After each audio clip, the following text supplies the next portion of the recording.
Cassidy Miller thought she was just giving up a plastic chair in a crowded hospital waiting room. She thought she was invisible, just another waitress drowning in debt, trying to save her brother's life. She didn't know that the fragile old man she helped was worth $40 billion, and she certainly didn't know that a man standing in the shadows, watching her every move, was about to make a decision that would either save her life or destroy it completely. In a world ruled by money, one act of kindness was about to start a war. Watch until the end, because the revenge she gets on those who looked down on her is the most satisfying thing you will see today. The air inside the waiting room of the Mercy General Hospital in Chicago smelled of antiseptic, stale coffee, and quiet desperation. It was a smell Cassidy Miller knew better than the scent of her own perfume, mostly because she couldn't afford perfume anymore. Cassidy shifted her weight from one aching foot to the other. She had been standing for 40 minutes. The waiting room was overflowing. It was flu season, but for Cassidy, it was something far worse. She clutched a manila folder to her chest so tightly her knuckles were white. Inside that folder were the latest test results for her younger brother, Toby. Toby was 17, a kid who should have been worrying about prom dates and college applications to places like Northwestern University. Instead, he was lying in a sterile room on the 4th floor, his kidneys failing, waiting for a donor list that moved slower than a glacier. Cassidy checked her watch. It was a cheap plastic thing she'd bought at a drugstore. 2:15 p.m. She had to be at her shift at the Sapphire Lounge, an upscale steakhouse downtown, by 4:00 p.m. If she was late again, her manager, a man named Greg who enjoyed power trips more than breathing, would fire her. And if she lost the job at the Sapphire, she lost the insurance. If she lost the insurance, Toby died. It was that simple and that terrifying. "Number 402, the nurse behind the glass partition called out monotonously. Cassidy looked at her ticket. 4:58. She sighed, leaning against the cold beige wall. The automatic doors slid open with a mechanical hiss. A young couple walked in, bringing a gust of cold November wind with them. They looked like they had stepped out of a magazine ad for a life Cassidy could only dream of. The woman, who looked to be about Cassidy's age, was wearing a camel-colored trench coat that probably cost more than Cassidy's car. Her hair was a perfect cascade of blonde waves, and she held a designer bag like a shield. This was Vanessa Tate. Cassidy recognized the type immediately. She saw women like Vanessa every night at the restaurant, women who snapped their fingers for refills and tipped 4%. The man beside her was absorbed in his phone, typing furiously. He wore a tailored navy suit. They walked past the line of coughing, miserable people, and approached the desk, but the nurse pointed them to the seats. Even money couldn't buy you a skip-the-line pass in the ER triage, though they certainly looked annoyed about it. Vanessa scanned the room with a look of open disgust, wrinkling her nose as if the poverty around her was contagious. She spotted 2 empty chairs near the corner, the last 2. She grabbed the man's arm and pulled him toward them, sitting down and placing her massive handbag on the seat next to her, effectively taking up 2 spots. Moments later, the doors hissed open again. An old man shuffled in. He looked like he was made of parchment paper and fragile bones. He wore a faded, oversized grey cardigan that had seen better decades, and he leaned heavily on a wooden cane. He was alone. His breathing was a wet, rattling wheeze that made heads turn. But people quickly looked away, uncomfortable with the sight of such obvious frailty. The old man, whose name was Henry, though nobody here knew that, stopped in the middle of the room. He looked around, his eyes watery and dim. He took a step, his cane slipping slightly on the linoleum. He needed to sit. His legs were shaking violently. Cassidy watched him. She looked at the rows of people. young men scrolling on phones, a teenager with headphones, and Vanessa occupying 2 seats, one for herself, one for her purse. Henry shuffled toward the corner. He stopped in front of Vanessa. "Excuse me, miss," Henry said, his voice barely a whisper. "Could I trouble you for that seat?" Vanessa didn't look up from her phone. She was scrolling through Instagram, liking photos of vacations in Saint-Tropez. "Miss?" Henry tried again, louder this time. Vanessa looked up, her eyes cold. She scanned the old man from his scuffed shoes to his messy white hair. "I'm saving this seat," she lied smoothly. "Please," Henry wheezed, clutching his chest. "I just need a moment to catch my breath." "And I said it's taken," Vanessa snapped, her voice carrying across the quiet room. "My fiancé is parking the car. Go find somewhere else. You're blocking my light." The cruelty was so casual, so effortless, that the room went silent. People watched, but nobody moved. It was the bystander effect in full swing. Everyone waited for someone else to be the hero. Cassidy didn't wait. She pushed off the wall, her legs screaming in protest, and walked over. She wasn't tall, and in her worn-out waitress uniform and messy ponytail, she didn't look intimidating. But she had the fury of a sister who had spent years fighting a broken system. "He can have my spot," Cassidy said, loud enough for Vanessa to hear.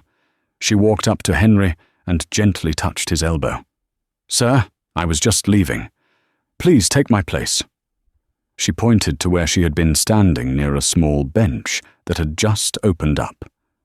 Not a real seat, but a hard plastic ledge near a planter. She guided him over.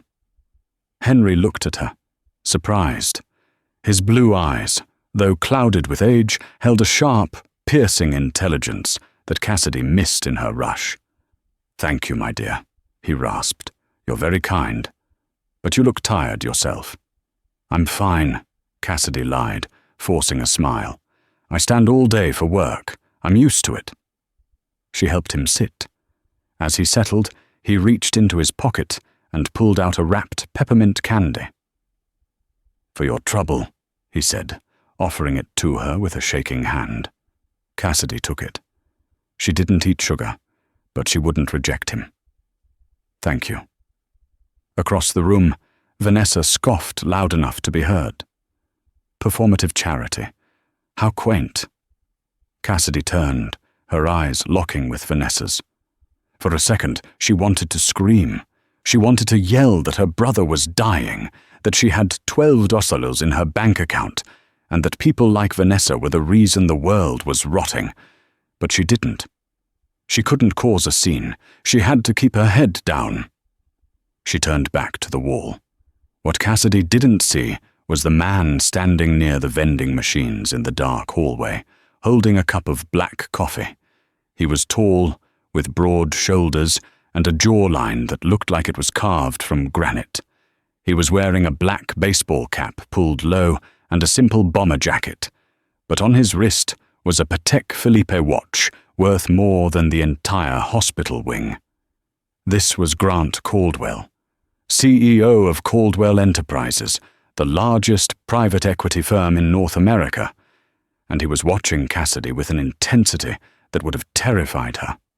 Grant Caldwell didn't like hospitals. They reminded him of mortality, a concept he spent millions trying to outrun. He was there incognito, checking on a private investment. The hospital's new oncology wing was funded by his company, but he had stopped when he saw his father. Henry Caldwell, the man who had built the empire and then walked away from it 5 years ago to live simply. Grant found it infuriating. His father, a billionaire, insisting on taking public buses and waiting in ER rooms like a commoner to test the quality of the service. Grant had been about to step in and have security remove the blonde woman who had insulted his father. He had already memorized her face. Vanessa. He would find out who she was, and he would ruin her day, maybe her career. That was how Grant operated. He was a hammer. Everything else was a nail. But then the girl in the waitress uniform had stepped in. Grant watched Cassidy. She looked exhausted. There were dark circles under her eyes that no amount of concealer could hide. Her shoes were worn down at the heels. She was holding that manila folder like a lifeline. He watched her take the peppermint candy from his father with genuine gratitude. There was no transaction there. She didn't know who Henry was. She thought he was just a broke old man. Interesting, Grant murmured to himself. His phone buzzed. It was his assistant, Blake. Text. The board meeting starts in 30 minutes.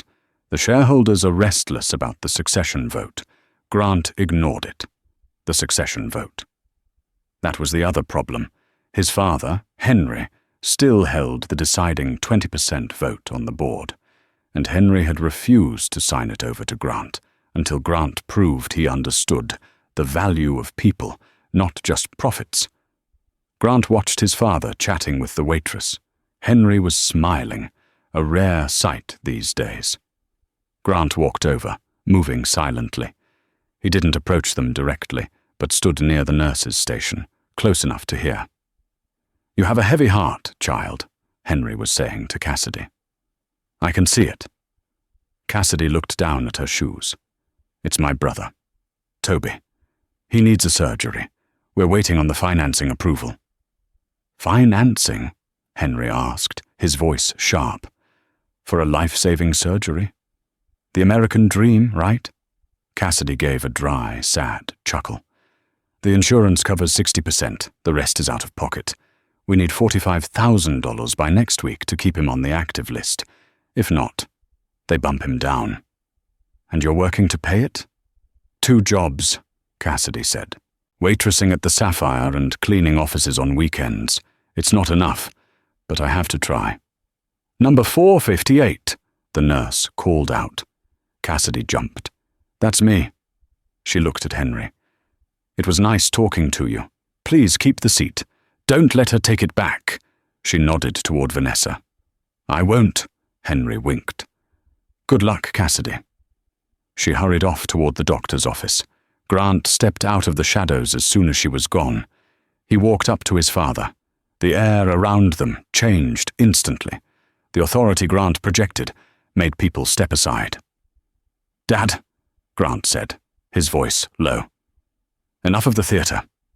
The car is outside." Henry looked up, his expression hardening. "It's not theater, Grant. It's reality. Something you haven't touched in 20 years." "I don't have time for moral lessons," Grant said, helping his father up, though Henry swatted his hand away. "I need that signature, Dad. The board is trying to block the merger with Vanguard Tech." "I'll sign," Henry said, struggling to his feet. "On one condition." Grant sighed, checking his watch. "Name it." Henry pointed a shaking finger toward the hallway where Cassidy had disappeared. "That girl, Cassidy Miller. I want you to give her a job." Grant raised an eyebrow. "A job? Doing what?" "She's a waitress." "I don't care," Henry said stubbornly. "She has integrity, something you lack. I want her to work as your personal aide for the next month. If she survives working for you, and if you can learn something from her, I'll sign your papers." Grant let out a cold laugh. "You want me to hire a random waitress as my executive assistant? My PA handles confidential files, Dad. High-level corporate strategy. This girl probably doesn't know how to use Excel." "Then teach her," Henry snapped. "Or no deal." Grant looked at the hallway. He looked back at Vanessa, who was still scrolling on her phone, oblivious to the titan of industry standing 10 feet away. "Fine," Grant said, his eyes narrowing. "But if she quits, or if she messes up, I fire her, and you sign the papers anyway." "Deal," Henry said. "But be warned, son. You might find she surprises you." Grant didn't believe in surprises. He believed in leverage, and he just acquired a new pawn. Cassidy's meeting with the doctor had been devastating. The financing was denied. Her credit score was 12 points too low. She had walked out of the office feeling like the floor was dissolving beneath her. She had 10 days to find $45,000, or Toby would be removed from the priority transplant list. She didn't have time to cry. She had to work. Cassidy changed into her uniform in the cramped bathroom of the Sapphire Lounge. The black dress was slightly too big for her now. Stress had made her lose weight. She tied her apron, pinned her name tag, and plastered on the customer service smile that felt like a mask of plaster. The restaurant was buzzing. It was Friday night. Bankers, politicians, and socialites filled the leather booths, drinking wine that cost more than Cassidy's rent. "Miller!" Greg, the manager, snapped his fingers at her. "Table 4, VIP. Don't mess it up. They specifically asked for privacy." Cassidy nodded and grabbed her notepad. "Yes, Greg." She walked out to table 4, which was situated in a semi-private alcove surrounded by velvet curtains. When she pulled back the curtain, her blood ran cold. Sitting there was Vanessa, the woman from the hospital. And sitting opposite her was a man Cassidy didn't recognize, but whose presence sucked the air out of the room. It was Grant Caldwell. He had changed from his bomber jacket into a charcoal grey suit that screamed power. Vanessa was laughing, a high-pitched fake sound. "Oh, Grant, you're terrible. But seriously, the wedding venue in Lake Como needs a deposit by Monday." Grant wasn't smiling. He was staring at the menu, looking bored. Cassidy froze. She prayed Vanessa wouldn't recognize her. She cleared her throat. "Good evening. Welcome to the Sapphire. Can I start you with some—" Vanessa looked up. Her smile vanished instantly. She squinted, then her eyes widened in recognition. "Oh my God," Vanessa laughed. But it wasn't a nice laugh. It was sharp. "Grant, look, it's the Mother Teresa of the waiting room." Grant looked up. His eyes locked onto Cassidy's. They were dark, calculating, and terrifyingly intelligent. He didn't say a word. He just watched her. "I can take your drink order," Cassidy stammered, gripping her pad. "I didn't know they let just anyone work here," Vanessa sneered, turning to Grant. "This is the girl who made a scene at the hospital today. She tried to shame me for not giving my seat to some homeless man." "He wasn't homeless," Cassidy said, the words slipping out before she could stop them. "He was sick." Vanessa's eyes flashed. "Excuse me? Are you correcting me?" "I'm sorry," Cassidy said quickly, looking down. "I'll get you some water." "No," Vanessa said, raising her hand. "I don't want you serving us. You smell like hospital sanitizer. It's unappetizing. Grant, tell the manager we want a different server." Cassidy felt the tears pricking her eyes. She couldn't lose this table. The tips from a VIP table could pay for Toby's medication for a week. "Please, Mom," Cassidy whispered. "I washed up, I promise." Grant finally spoke. His voice was deep, smooth, and authoritative. "Vanessa, stop." Vanessa blinked, shocked. "What? Grant, she's rude." "She's doing her job," Grant said calmly. He looked at Cassidy. "Sparkling water, and a Pinot Noir, the 18 vintage." Cassidy nodded, her hands shaking. "Right away, sir." She hurried away, her heart pounding against her ribs like a trapped bird. Why had he defended her?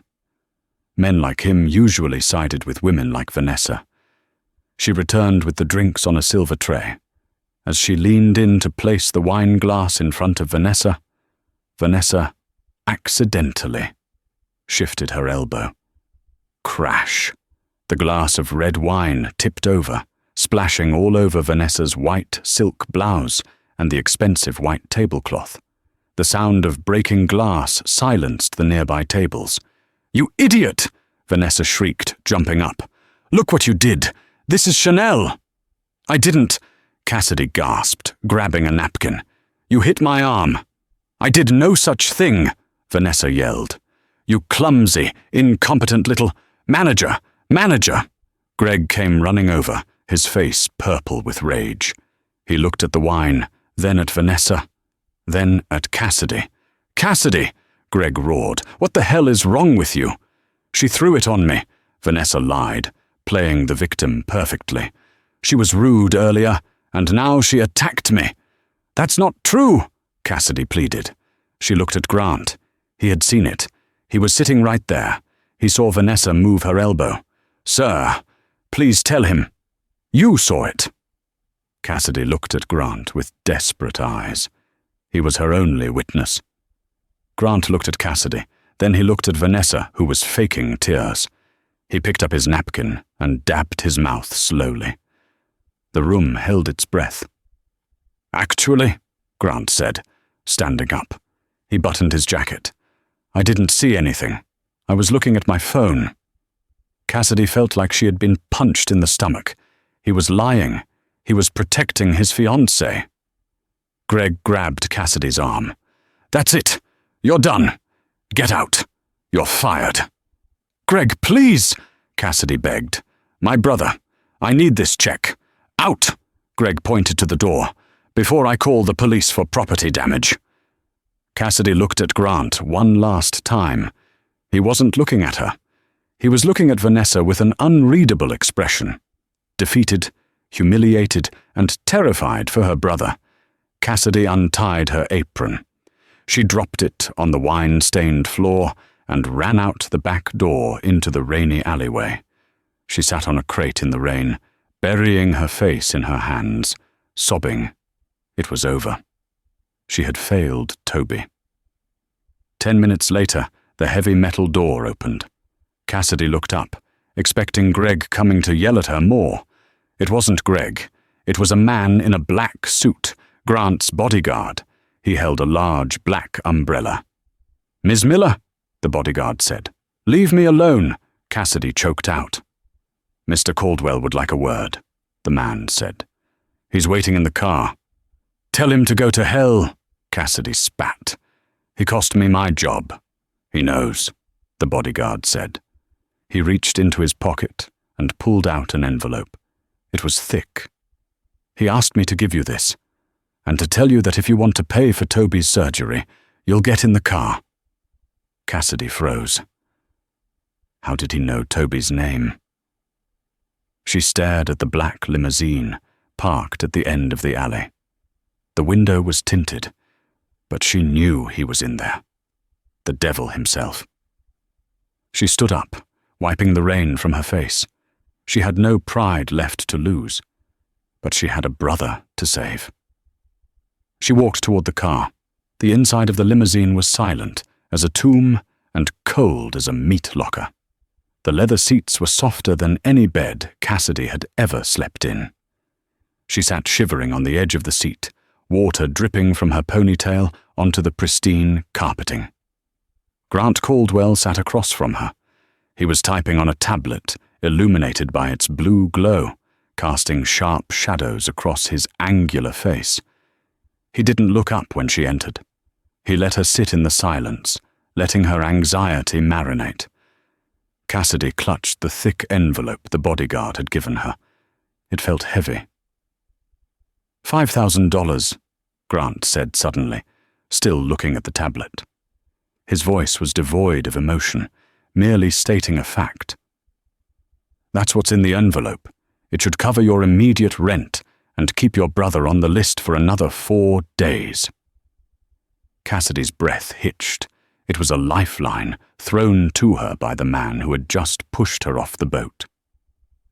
"Why?" she whispered, her voice raspy from crying. "You just got me fired. You lied for her." Grant finally looked up. His eyes were like frozen espresso, dark, bitter, and intense. "Vanessa is my fiancée. In my world, loyalty is a currency. I don't spend it on strangers who spill wine." "She spilt it," Cassidy protested, her anger flaring again. "It doesn't matter who spilt it," Grant cut her off. "What matters is the optics, and the optics required you to leave." He set the tablet down. However, my father seems to have taken a liking to you. Cassidy blinked, confused. Your father? The sick old man you gave your seat to in the ER, Grant said, a flicker of annoyance crossing his face. That was Henry Caldwell, the founder of Caldwell Enterprises. He has a net worth of roughly $40 billion. The air left the car. Cassidy felt dizzy. The fragile man with the wheezing chest and the peppermint candy? A billionaire? He was testing us, Grant continued. He likes to pretend he's pauper to see how people treat him. You passed. Vanessa failed. So this is... what? Guilt money? Cassidy held up the envelope. Because your dad felt bad. No, that's a signing bonus.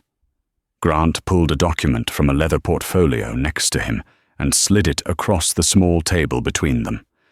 My father has leverage over me right now. He wants me to hire you. He thinks you have integrity and that I need to learn from it. Grant almost scoffed at the word. Cassidy stared at the document. It was an employment contract. Position, executive aide to the CEO, Grant Caldwell. Salary, $120,000 per annum, plus full benefits including premium family health insurance, effective immediately. The numbers swam before her eyes. $120,000. That was 4 times what she made, working 2 jobs. The health insurance. It would cover everything for Toby. Every surgery. Every pill. I don't understand, Cassidy stammered. I'm a waitress. I don't know anything about corporate equity. I know, Grant said coldly. I expect you to fail. In fact, I'm counting on it. My agreement with my father is just to give you the job for 30 days. If you quit, or if I have cause to fire you for incompetence, I fulfill my end of the bargain. He leaned forward, his eyes boring into hers. This isn't charity, Ms. Miller. This is a crucible. My world is faster, harder, and crueler than anything you've ever experienced. Vanessa will be there often. She will try to break you. My board members will look right through you, and I will demand perfection every single minute of the day. He pointed to the contract. Sign it, and your brother's medical bills vanish tomorrow. But you belong to me for the next month.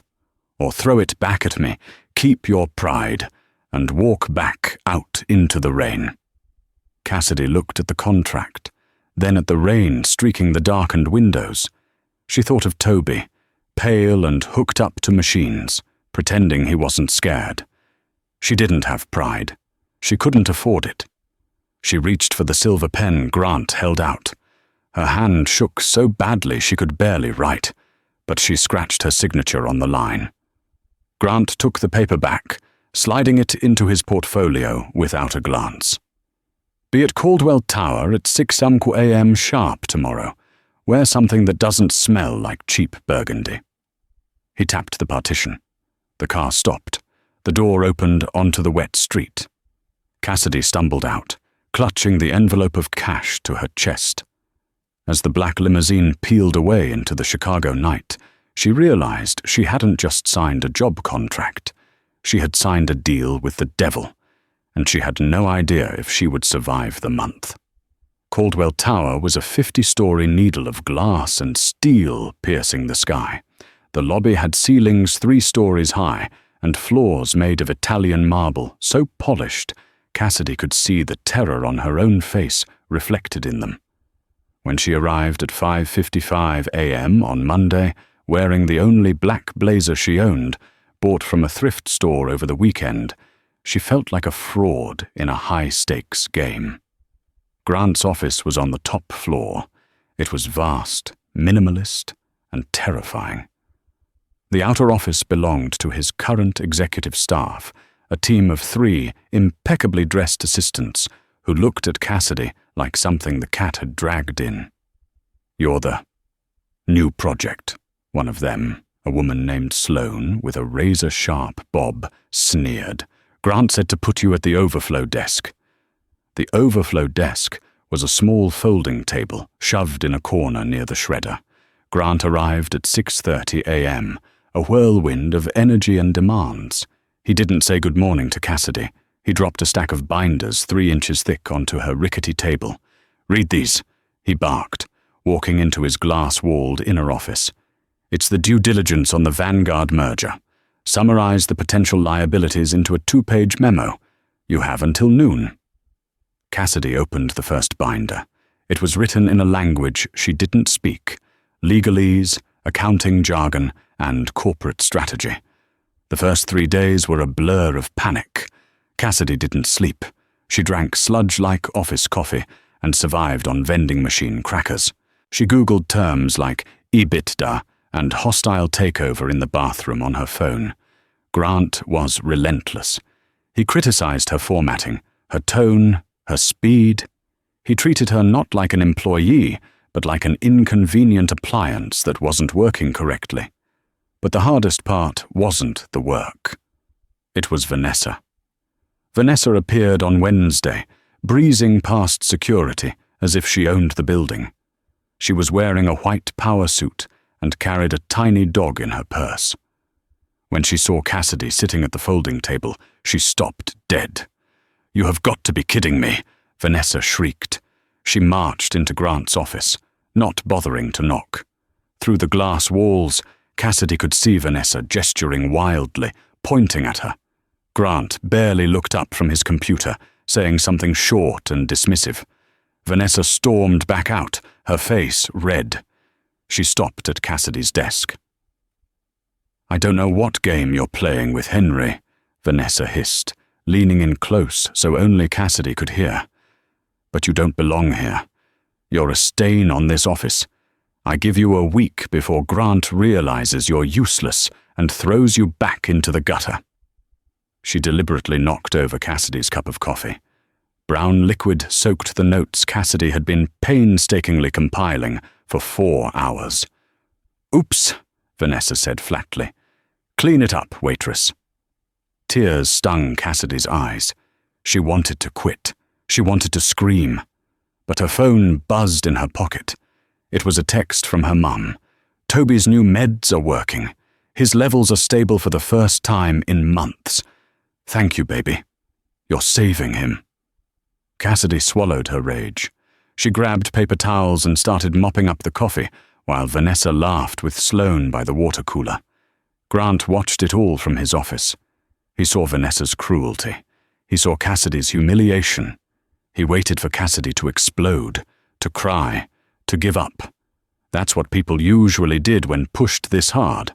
Instead, Cassidy cleaned the mess, printed fresh documents, and started over.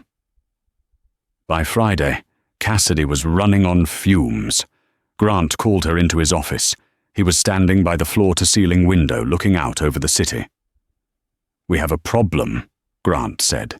"The Vanguard deal is stalling. Their CEO, Marcus Thorne, is old school. He doesn't trust private equity. He thinks we're just going to strip the company and sell it for parts. He's threatening to pull out." Grant turned to her. "He's coming in for an emergency meeting in 10 minutes. I need you in there." "Me?" Cassidy asked, terrified. "Why? To take notes?" "No, to serve coffee." Cassidy felt a hot flush of shame. Of course, the meeting was tense. Marcus Thorne was a bull of a man in his late 60s, red-faced and angry. He sat at the long mahogany conference table, refusing to look at Grant. "I built that company from a garage, Caldwell," Thorne growled, slamming his hand on the table. "My employees are family. I won't let you fire half of them just to bump your stock price by a 1/4 point. It's about efficiency, Marcus," Grant said smoothly, leaning back in his chair. "Your operational costs are bloated. We need to trim the fat." "Those are people's livelihoods," Thorne yelled. Grant signaled to Cassidy. She stepped forward with the silver coffee pot. As she poured Thorne's coffee, she noticed his hands were shaking. Not from anger, but a tremor. And she noticed the lapel pin on his jacket, a small faded emblem of a specific infantry division from Vietnam. Her grandfather had worn the exact same pin. Cassidy finished pouring. Instead of retreating to the wall, she spoke. "Black. 2 sugars, right, Mr. Thorne?" she asked gently. Thorne looked up, surprised to be addressed by the help. "How did you know that?" "My grandfather took it the same way." Cassidy smiled. A real smile, not the customer service one. "He served in the 1st Infantry, too." "No mission too difficult, right?" Thorne's eyes widened. The tension in his shoulders dropped instantly. "Your grandfather was Big Red One?" "Yes, sir. He always said the hardest part wasn't the jungle. It was coming home and trying to explain it to people who weren't there." Thorne let out a barking laugh, his demeanor completely changing. "He was damn right about that, young lady. Damn right." He took a sip of the coffee. "Good coffee." He looked at Grant, then back at Cassidy. "You let this man push you around." He jerked a thumb at Grant. "He demands perfection," Cassidy said diplomatically. "But he pays for performance." Thorne chuckled. He looked at Grant, his eyes calculating. "You've got smart people around you, Grant. Maybe you aren't just a robot, after all." The tension in the room evaporated. Thorne began to negotiate reasonably. The deal was saved. After Thorne left, Grant sat alone in the conference room. He looked at Cassidy, who was clearing the cups. It was the first time since he'd met her that he looked at her not as a pawn or a problem, but as a person. "How did you know to do that?" he asked quietly. "I spent 5 years waitressing," Cassidy said, meeting his gaze. "You learn to read people. Mr. Thorne didn't want more money. He wanted respect. He wanted to know he wasn't just a number." Grant was silent for a long moment.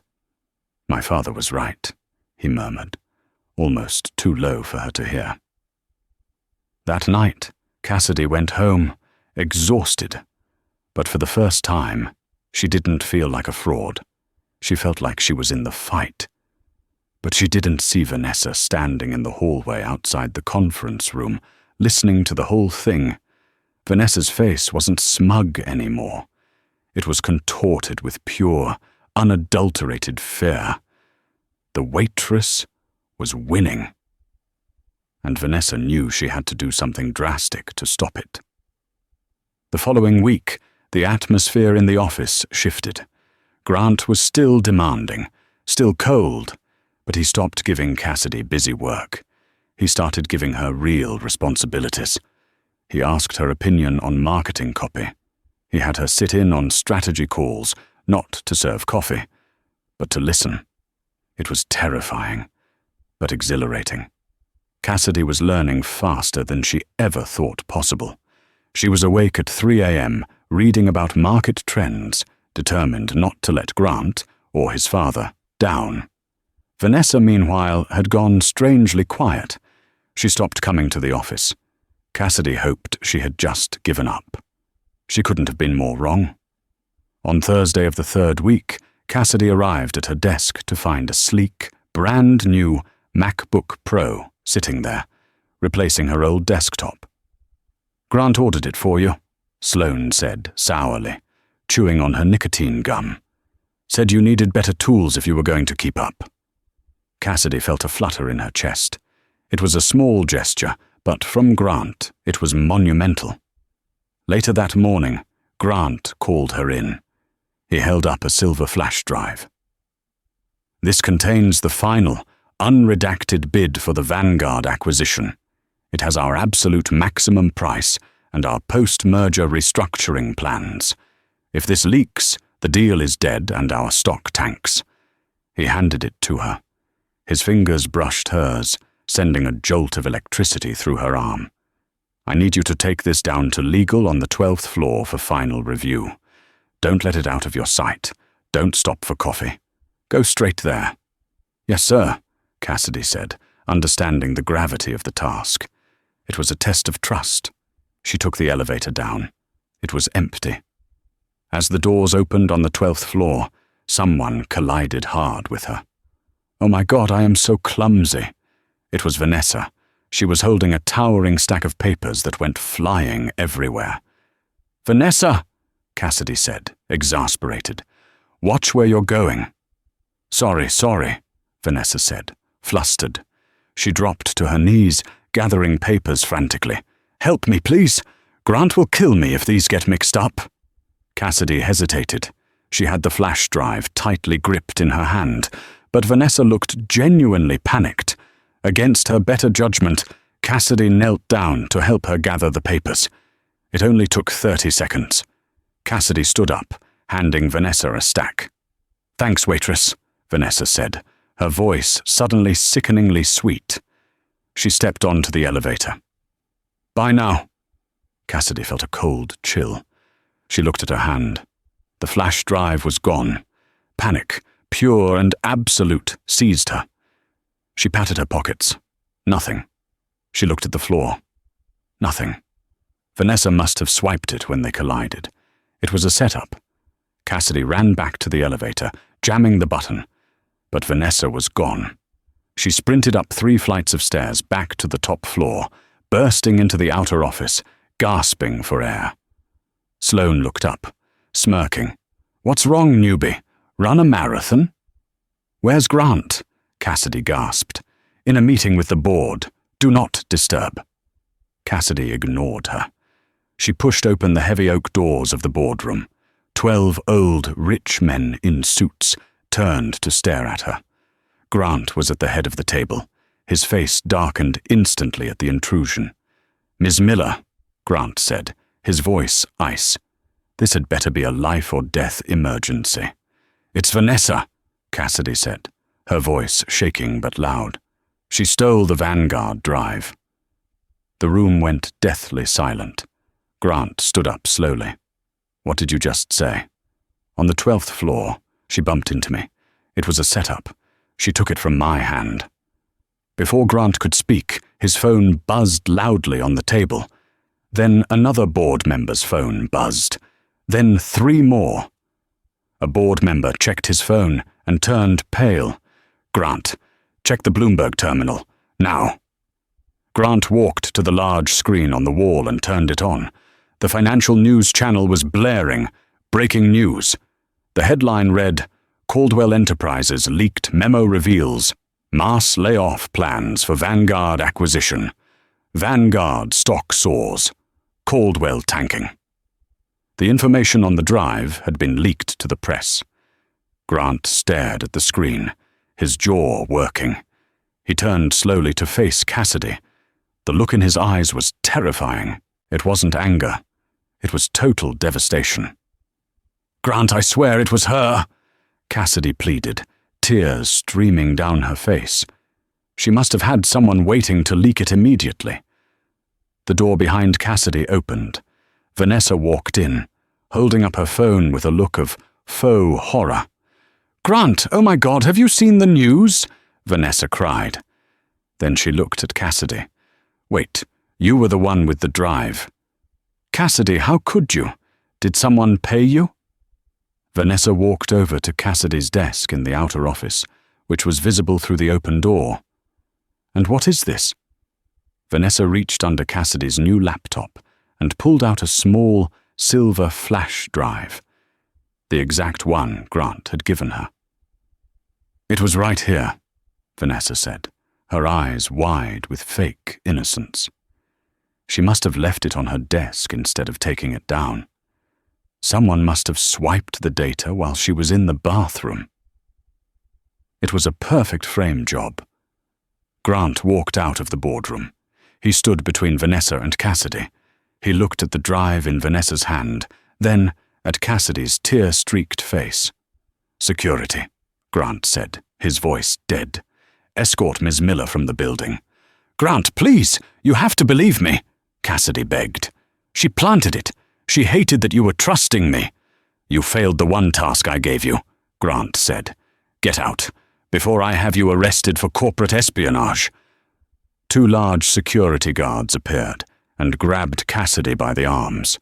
As they dragged her toward the elevators, she looked back over her shoulder. Vanessa was tucking herself under Grant's arm, smirking wickedly. Grant was staring at the floor, a statue of granite and regret. Cassidy sat on the curb outside Caldwell Tower in the pouring rain, just like the night she was fired from the restaurant. History was repeating itself, only this time the fall was from much higher, and it hurt much more. Her phone buzzed. It was an email from HR. Her contract was terminated. Her insurance would end at midnight. She put her head in her knees and screamed into the wet fabric of her jeans. It was over. Toby was going to die, and it was all because she had let her guard down for 30 seconds.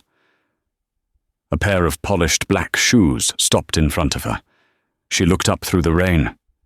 It was Henry Caldwell, the old man from the hospital. He wasn't wearing his ratty cardigan today. He was in a fine wool suit, holding a large umbrella over her head. "Get up, my dear," Henry said softly. "You'll catch your death." "Leave me alone," Cassidy sobbed. "Your son ruined my life. Again." "My son is a fool," Henry said, offering her his hand. His grip was surprisingly strong. "But he's not blind. Come with me." He led her to a waiting town car, not a limo this time, just a comfortable sedan. They drove in silence back into the underground parking garage of Caldwell Tower. "Where are we going?" Cassidy asked, wiping her eyes. "To finish the lesson," Henry said grimly. They took a private elevator straight to the penthouse floor. The doors opened directly into Grant's office. The scene inside was chaotic. The board members were yelling. Grant was on the phone, barking orders to his PR team to try and stop the bleeding. Vanessa was sitting on the couch, sipping sparkling water, looking pleased with herself. When Henry walked in, the room fell silent. Even Grant stopped talking. "Father," Grant said, his voice strained, "this is not a good time." "It is exactly the right time," Henry said, his voice booming with the authority of the man who built the empire they were all standing in.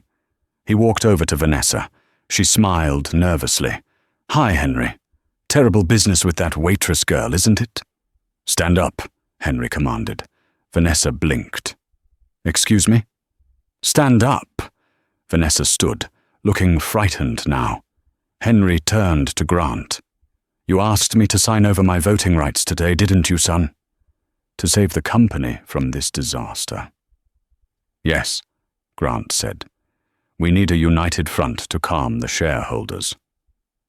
"I'll sign them," Henry said, "after we watch a movie." He pulled a small remote control from his pocket and pointed it at the massive wall screen that usually displayed stock tickers. The screen flickered and changed to a grainy, black and white security camera feed. It showed the 12th floor elevator lobby. The timestamp was from 45 minutes ago. Cassidy stepped forward, her heart pounding. On the screen, Cassidy walked out of the elevator. Vanessa appeared from around a corner, moving quickly. She deliberately slammed into Cassidy. Papers flew. Cassidy knelt down to help, and then, clear as day, the camera zoomed in. While Cassidy was distracted gathering papers, Vanessa's hand dipped into Cassidy's blazer pocket. She pulled out the silver flash drive and slipped it into her own sleeve. The room gasped. Vanessa went pale beneath her makeup. "That's doctored! That's fake!" Henry pressed another button. The view changed to the top floor outer office. 10 minutes later, it showed Vanessa looking around furtively, then quickly sliding the flash drive under Cassidy's laptop. Henry turned off the screen. He looked at Grant with profound disappointment. "You built a surveillance state in this building, Grant," Henry said quietly. "Did you never think to check it?" Grant stared at the blank screen. His face was a mask of shock that slowly crumbled into a terrifying rage. He turned to Vanessa. "You leaked it," Grant whispered. "You tanked my company. You cost us billions. Why?" Vanessa began to cry. Ugly, desperate tears. "Because of her. You were looking at her differently, Grant. You never look at me like that. You were going to leave me for a waitress. I had to get rid of her." Grant walked over to Vanessa. He didn't yell. His voice was quieter than Cassidy had ever heard it, which made it infinitely scarier. "Get out of my building," he said. "The engagement is over, and my lawyers will be in touch regarding the corporate espionage charges. You won't just be broke, Vanessa. You're going to prison." Vanessa sobbed hysterically as security dragged her out for real this time. The room was dead silent. Grant stood alone in the center of the wreckage of his personal and professional life. He slowly turned to Cassidy, who was standing by the door with Henry. For the first time, the great Grant Caldwell looked completely defeated. "Cassidy," he said, his voice cracking slightly. "Don't," Cassidy said, holding up her hand. She was exhausted. She was done with rich people and their games. "I don't want your apology. I just want my brother to live." Grant nodded slowly. He walked over to his desk, picked up a pen, and wrote something on a check. He walked over and handed it to her. It was a personal check for $500,000. "For Toby," Grant said. "The company insurance is still active. This is for everything else he'll ever need." Cassidy took the check. Her hands were trembling. It was freedom. It was Toby's life, handed back to her. "Thank you," she whispered. She turned to leave. "Wait," Grant said. She stopped. "Don't go," Grant said. He looked at his father, then back at her. "My father was right. I surrounded myself with people who tell me what I want to hear. I need someone who tells me the truth. Someone who knows what it's like to actually fight for something." He took a deep breath. "I'm offering you the job permanently. Not as an aide. As Vice President of Corporate Responsibility. You'll handle the human side of our acquisitions. You'll make sure we never treat people like numbers again. Double the salary. And I promise I will never doubt you again." Cassidy looked at Henry. The old man smiled and gave her a slight nod. She looked at Grant. The ice in his eyes was gone. He looked vulnerable. He looked human. Cassidy thought about the last month, the pain, the humiliation, but also the thrill of the challenge, the moment with Mr. Thorne, the feeling of actually making a difference in this cold glass tower. "I have one condition," Cassidy said. "Anything," Grant said. "Toby needs a kidney," she said. "I'm a match. I need 6 weeks off for the surgery and recovery. Paid." A small, genuine smile broke across Grant Caldwell's face for the first time. "Done," he said. "Welcome to the team, Cassidy." 3 months later, Cassidy walked into Caldwell Tower. She wasn't wearing a thrift store blazer. She was wearing a tailored navy suit. She wasn't bringing coffee. She was carrying a briefcase. Her brother, Toby, was back in school, healthy and complaining about homework, just like a normal teenager should. Cassidy walked past the reception desk, nodding to the staff who now treated her with genuine respect. She entered the elevator and pressed the button for the top floor. She wasn't afraid of the height anymore. She had started at the bottom, and she had climbed her way up, one act of kindness and one unbreakable spine at a time. Just goes to show, you never know who you're talking to. The person you brush aside today might be the only one who can save you tomorrow. Kindness is never wasted. And karma? Well, she always collects her debts. If you loved this story of justice served, smash that like button, share it with a friend who needs a win, and subscribe for more stories that prove nice guys and gals don't always finish last. Thanks for watching.